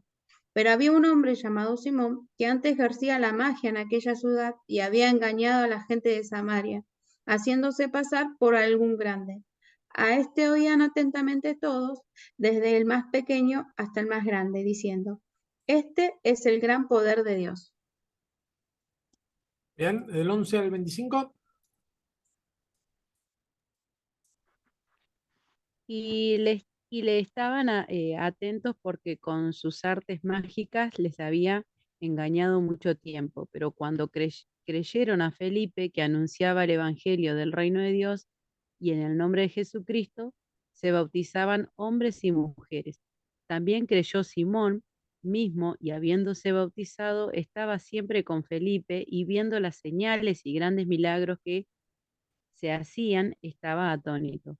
Cuando los apóstoles que estaban en Jerusalén oyeron que Samaria había recibido la palabra de Dios, enviaron allá a Pedro y a Juan, los cuales, habiendo venido, oraron por ellos para que recibiesen al Espíritu Santo, porque aún no había descendido sobre ninguno de ellos, sino que solamente habían sido bautizados en el nombre de Jesús. Entonces les imponían las manos y recibían al Espíritu Santo. Cuando vio Simón que por la imposición de las manos de los apóstoles se daba el Espíritu Santo, les ofreció dinero. Ah, estaba bueno eso. Diciendo, dadme también a mí este poder para que cualquiera a quien yo impusiese las manos recibiera el Espíritu Santo. Qué chanta. Entonces Pedro le dijo, tu dinero perezca contigo porque has pensado que el don de Dios se obtiene con dinero. No tienes, no tienes tu parte ni suerte en este asunto, porque tu corazón no es recto delante de Dios. Arrepiéntete, pues, de esta tu maldad y ruega a Dios si quizá te sea perdonado el pensamiento de tu corazón, porque en hiel de amargura y en prisión de maldad veo que estás. Respondiendo entonces Simón dijo, rogad vosotros por mí al Señor, para que nada de esto que habéis dicho venga sobre mí. Y ellos, habiendo testificado y hablando la palabra de Dios, se volvieron a Jerusalén, y muchas poblaciones de los samaritanos anunciaron el Evangelio. Bien, los samaritanos, acuérdense, unos judíos de segunda clase, otros judíos de segunda clase, para los judíos, ¿no? Desde el punto de vista judío. No eran griegos, pero sí eran. Bueno, el caso de Simón, según como lo leamos, le vamos a dar una interpretación distinta. O más o menos. No está tan mal lo que hizo Simón. Porque nosotros después conocemos la reacción de Pedro, pero escúchame, yo digo esto. Viene alguien y te muestra algo que está bueno. Yo, wow, todo lo que se pueda, estoy recontra creyendo. Pago lo que sea por esto. O sea, le daba valor.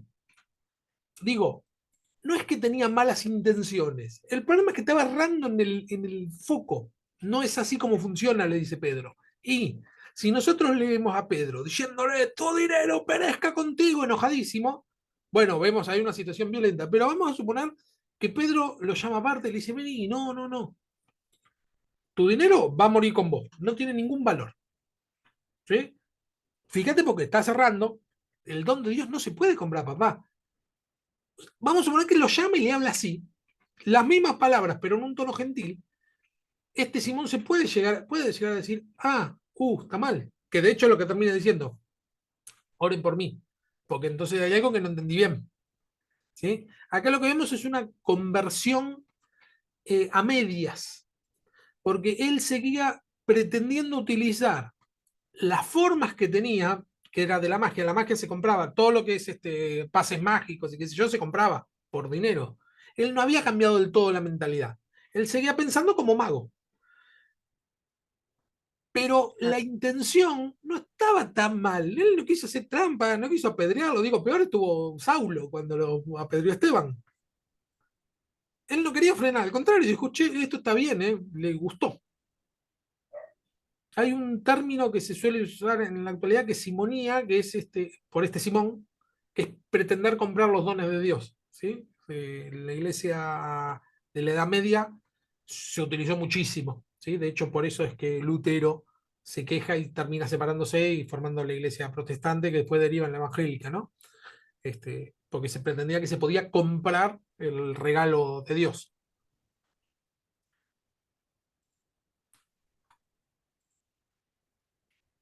Esta es la situación, ¿eh? La misión a Samaria, que fue la primera expansión geográfica del Evangelio, fue realizada por uno de los helenistas, muy aparte de cualquier designio o programa de los apóstoles. Estoy diciendo, no es que programaron, bueno, ahora, como nos ordenó el Señor, después que terminemos acá, vamos a ir a Samaria, después vamos a ir a toda Judea. No, no, simplemente sucedió a partir de que designaron los diáconos y entre los diáconos estaban los griegos estos. No obstante, es importante que los lectores de Lucas sepan que la misión tenía la aprobación divina y apostólica. La aprobación apostólica es decir, de los apóstoles. Aunque no podemos probarlo, porque el texto no lo dice y queda fuera del propósito de Lucas, es posible que lo que se retuvo hasta la llegada de Pedro y Juan fue la evidencia carismática y visible de la presencia del Espíritu. Hay un tema, y es que dice que Simón creyó, fue bautizado. Y todos los de Samaria creyeron, fueron bautizados y se llenaron de alegría, dice. Pero no habían recibido el Espíritu Santo. Entonces, nosotros decimos, bueno, ¿cómo puede ser si uno no puede convertirse sin el Espíritu Santo? Entonces, acá lo que propone el autor, que no es que no habían recibido el Espíritu Santo, sino que la manifestación del Espíritu Santo no estaba presente todavía. Sí, la manifestación. Claro. Que es el hablar en lengua, generalmente acá la manifestación se la suele presentar en el libro de Hechos como hablar en lenguas o por medio de la imposición de manos, muy parecido a lo que sucede en las iglesias hoy, ¿no? Inclusive habían sido bautizados, es decir, estaban haciendo todo bien. Bueno, por eso dice, la evidencia carismática es decir, bueno, lo que se ve, ¿no? Hermenéutica. ¿Cómo venimos de hora? Para atrás. Hermenéutica. ¿Cómo funcionan las narraciones individuales de hechos u otras narraciones bíblicas como antecedente de la iglesia moderna? Este es el primer problema que plantea al principio del capítulo, ¿no? Dice, bueno, todas estas narraciones individuales, ¿cómo funcionan hoy en la actualidad? Por eso es hermenéutica. ¿Tiene el libro de los Hechos una palabra que no solo describe a la iglesia primitiva, sino que habla como normas para la iglesia de todas las épocas? Hay casos en Hechos en los que se puede decir debemos hacer esto o debemos decir se nos permite hacer esto. Es lo que decía hoy Dorita con respecto a las reuniones en las casas. No es que debemos hacer reuniones en las casas porque la iglesia primitiva tenía las reuniones en las casas. Pero sí podemos hacerla porque si el libro de Hechos se hacía, se puede hacer. ¿Sí? No es normativo, pero tampoco está prohibido. No es que si no puede hacer reuniones en la casa porque lo que sirve es el templo. No sería bíblico. Consideramos que lo que es meramente narrado, descrito, nunca puede considerarse como norma. Esto, arrancó diciendo esto el autor. En general, las declaraciones doctrinales derivadas de la escritura se dividen en tres categorías. Acá es sencillo, está medio engorroso en el texto, pero lo hice en un cuadrito para que se vea más fácil. Dice que todas las declaraciones doctrinales pueden dividirse en tres categorías: teología, ética y experiencia. ¿Sí? Teología cristiana, lo que creemos los cristianos, eso sería teología. Ética cristiana, la conducta que un cristiano debiera seguir. Y la experiencia o la práctica del cristianismo, lo que hacemos los cristianos. Estas categorías incluyen declaraciones primarias y secundarias. Es medio engorroso, pero no, mira, acá en este cuadrito quedó un poco más claro. Por un lado tenemos la teología, ¿sí? Es decir, ¿qué es lo que dice la palabra? Por otro lado tenemos la ética, es decir, cómo debiera comportarse un cristiano y por otro lado la experiencia, que es lo que hacemos los cristianos. Y cada uno lo divide en dos, primarias y secundarias. Es como las elecciones, primarias y secundarias, pero esto es otra cosa. Las primarias es lo que dice la Biblia y la secundaria es lo que se puede deducir por lo que dice la Biblia, que no lo dice, pero lo podemos deducir. ¿Está bien? Las primarias tenemos Dios es amor, sí, dice. ¿Sí? No, no hay mucha vuelta. Dios es uno, todos pecaron, ¿no? Por poner algún ejemplo. Eso dice la Biblia, no hay vuelta, no hay mucha vuelta para darle. Ahora, en cuanto a la secundaria, puede ser las dos naturalezas de Cristo. ¿Sí? Cristo es Dios y también es hombre. Y las dos naturalezas conviven y no es que es medio Dios y medio hombre, sino que es 100% Dios, 100% hombre. Esto lo podemos deducir por varios pasajes. Pero no está así escrito. O la Trinidad, ¿no? Padre, Hijo, Espíritu Santo, el término Trinidad no está en la Biblia, pero lo podemos deducir por varios pasajes.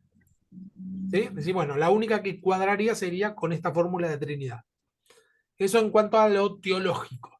En cuanto a la ética, vamos a suponer, primaria es no matarás, porque dice la Biblia, no matarás, y de los niños es el reino de los cielos. ¿Sí? Ahora, secundaria sería no abortar. ¿Por qué? Porque se deduce de esas dos. No matar y de los niños es el reino de los cielos. Bueno, no abortar. En la Biblia no dice que no hay que abortar, pero se deduce. ¿Tá? Y en cuanto a la experiencia primaria, por lo que hoy hablábamos, en la práctica de la cena Es del como, Señor. perdón, profe, es Sí, como que no está de manera implícita, ¿no? O sea, una cosa exactamente, así. Como por exactamente, ejemplo no dice que no te tenés que drogar o no sé, pero te enseña de que tu cuerpo es el templo, bueno, una cosa así. tal cual. Sí, exactamente eso es. A eso se refiere cuando dice primario, secundario. Primario cuando Ah, está explícito. Y secundario cuando está implícito. Es decir, no está escrito, pero no hay otra forma de llevar a cabo la voluntad de Dios si no hacemos esto. exacto. Tal cual. Pero Fer, con ¿Sí? respecto a eso que dijiste de las reuniones en casa, en Sí, alguna casa, y en Hebreos 10:25 te dice que no te tenés que dejar de congregar.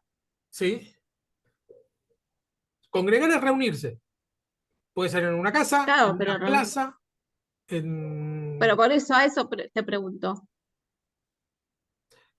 Claro, reuniones, por eso, dejarse de congregar es decir, yo en mi casa solo leo la Biblia, alabo del Señor y ya estoy. Bueno, eso te dejaste de congregar. Exacto. Por más que hagas todos los rituales o liturgias de la iglesia, te dejaste de congregar. ¿Sí? Ahora, si yo me reúno con 3 hermanos en una casa y oramos y alabamos al Señor en unidad, bueno, sí, te estás congregando, aunque sea una casa.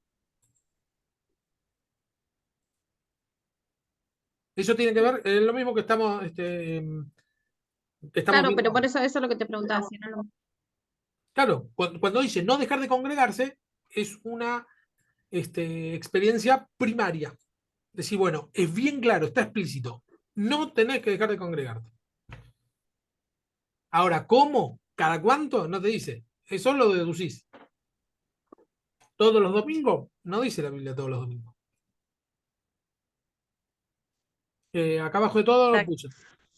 Reunirse en asamblea puede es ser que también lo tomaran como todos los domingos porque decía que la Biblia dice que el Señor descansó al séptimo día, por ahí puede ser por eso también muchos dicen. sí, pero en realidad no, porque el Señor descansó el séptimo día, se está refiriendo al sábado en el Antiguo Testamento. Hay muchos Claro, que dicen, no, para los judíos, digamos, es el eh, sábado, el bueno, séptimo pero hay día. muchos cristianos que dicen que no hay que reunirse, hay toda una corriente que dice que no hay Sí, que sí, sí, sí, reunirse por los eso. domingos, sino los sábados, porque el Señor santificó el sábado y qué sé yo. Pero la verdad es que a nosotros nos dicen que no nos dejemos de congregar. No nos dice los sábados, ni los domingos, ni los miércoles. Ni siquiera dice una vez por semana. Puede ser todos los días, puede ser, No dice. no sé, cada cuánto. Y sí, hay iglesias que tienen reuniones, no sé, los martes, Claro, los jueves, los domingos. Hay iglesias que tienen 3, hasta 4 reuniones en la semana. Eso claro, depende de cada iglesia. tal cual. Bueno, practicar la cena del Señor es primaria porque está explícito. El Señor dijo, hagan esto cada vez que se reúnan en memoria de mí. ¿No? Ahora, secundaria es decir, bueno, la hacemos una vez por mes, la hacemos una vez por año, todos los domingos. Bueno, es cómo hacemos para llevar en práctica esto, aunque no esté escrito. El bautismo, lo mismo. ¿De qué forma? No dice, vieron que los católicos bautizan salpicando, que se llama por aspersión, mientras que Aspersión. los evangélicos por Inmersión. inmersión. Bien, el término bautismo significa, es el griego, baptismo, que significa sumergirse, así que nosotros entendemos que tiene que ser por inmersión. Sin embargo, hay lugares, como por ejemplo Samaria, donde no habían ríos, no habían lugares donde se puedan bautizar, y muchos se bautizaron. Y decimos, no tenían pelo pincho, así que entendemos que se habrán bautizado de una forma que no es la clásica. Y a lo que va, a lo que dice acá el autor, que estoy de acuerdo, es que el mandato es que nos bauticemos. Ahora, ¿de qué forma? Es muy secundario. Es muy secundario, porque no es. Lo importante es bautizarse. Lo mismo el tema de bautizar niños o no bautizar niños, no está explícito tampoco. Solamente por esa definición del término baptizo, que significa eso, inmersión, una cosa Sí, así, sí. podíamos decir, pero tener razón que si vamos al lugar donde no había en qué bautizarse, o como el que estaba al lado de la cruz no se bautizó, así que Ah, además eso, sí, sí. Además eso. no, Pero no, bueno, no depende la salvación de eso, pero es un claro, parte del... claro. Eh, Además, el tema es que lo que simboliza el bautismo, no tanto lo que es. Exacto. Si alguien se convierte en medio del desierto del Sahara, y bueno, ¿cómo se bautiza en arena? ¿Qué sé yo? No, no importa cómo se bautiza. Fernando, en la época de pandemia, en la iglesia donde yo me congregaba, eran las duchas o en la Pelopincho en la casa, porque cada uno estaba encerrado en su casa y Ah, no mira. por eso tenían que esperar a que pase la pandemia. El pastor de allá dijo que, bueno, lo único que pidió que se le haga un video cortito, y se transmitió en vivo desde las casas el bautismo. Por eso es más que nada lo que yo, como decís, ¿no? Que es lo que significa, ¿no? Lo que está haciendo la persona en ese momento, más allá de cómo se haga. Tal cual, tal cual. Sí, sí. En el nivel primario están las declaraciones doctrinales derivadas de las proposiciones explícitas. En el nivel secundario, las derivaciones lógicas de las primarias. Una máxima general de la hermenéutica es que se debe encontrar la palabra de Dios en la intención o propósito de la escritura. Es decir, no ir a la letra chica y decir porque esto dice con tal palabra, sino cuál es el propósito o la intención del texto en general.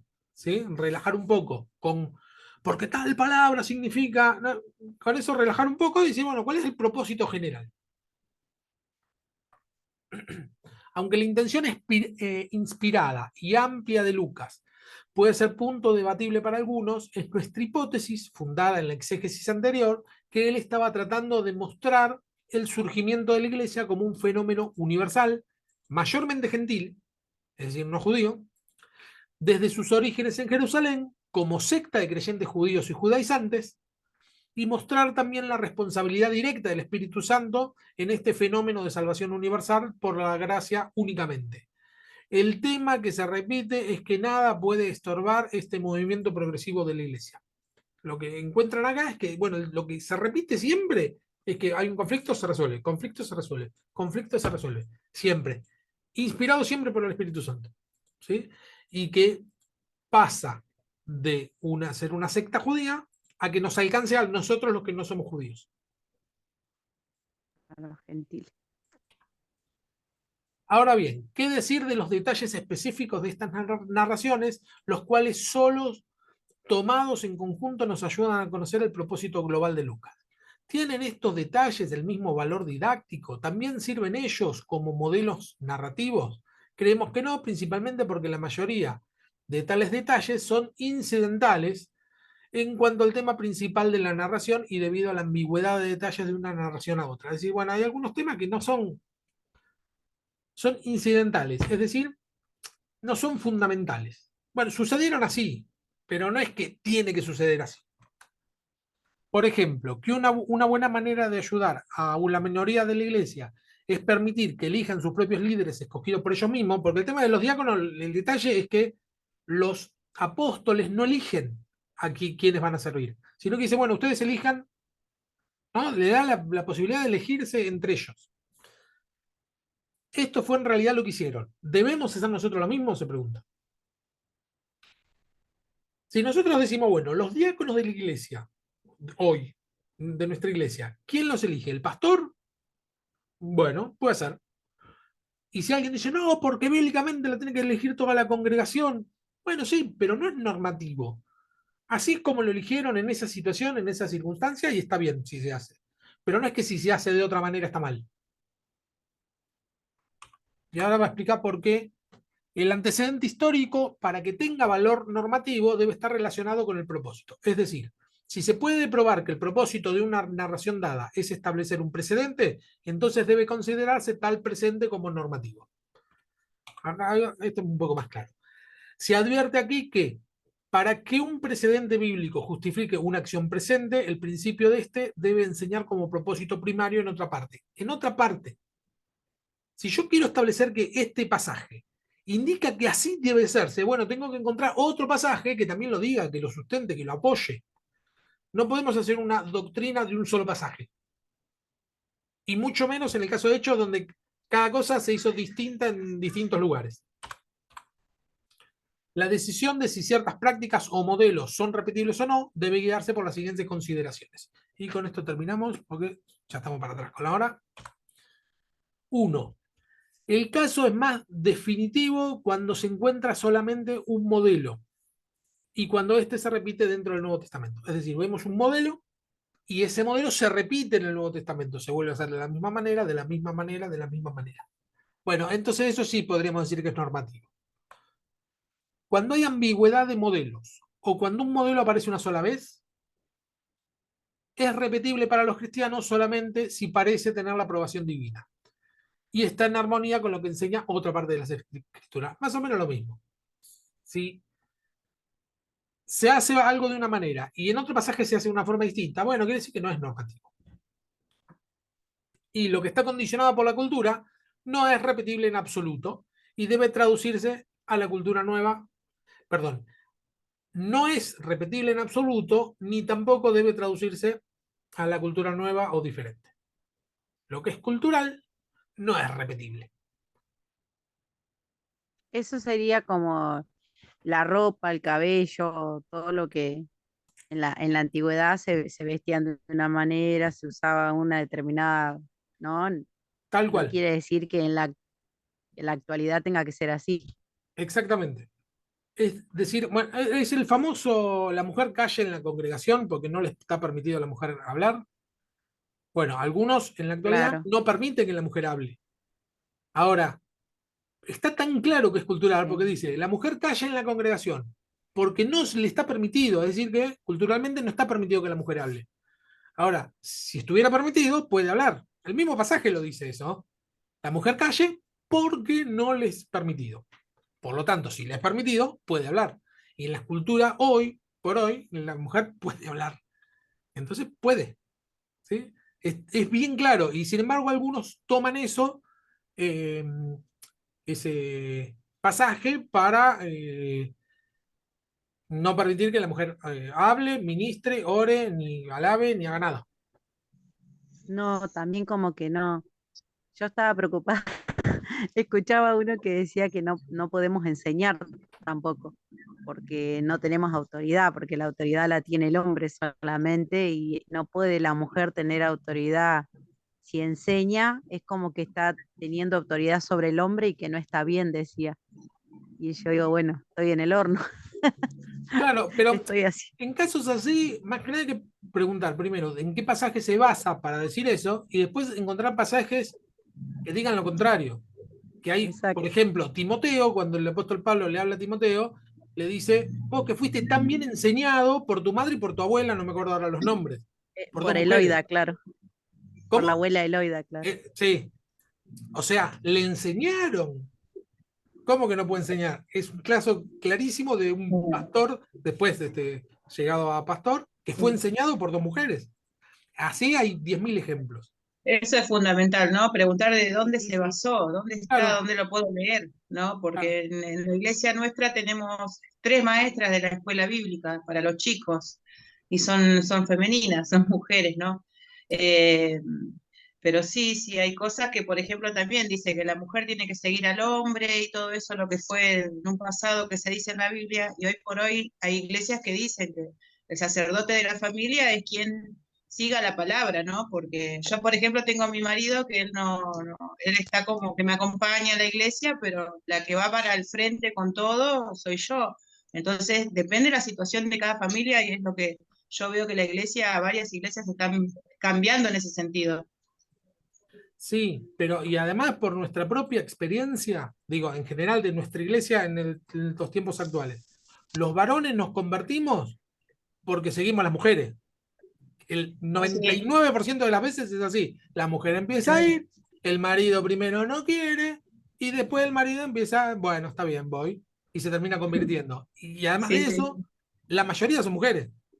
Sí, haces una reunión de mujeres y van 30, 40 mujeres. Haces una reunión de hombres y van 3, 4, es 5. cierto, sí, sí. Sí, Así que nada, la sí, mujer sí, sí, permanece fiel en la oración, en la búsqueda.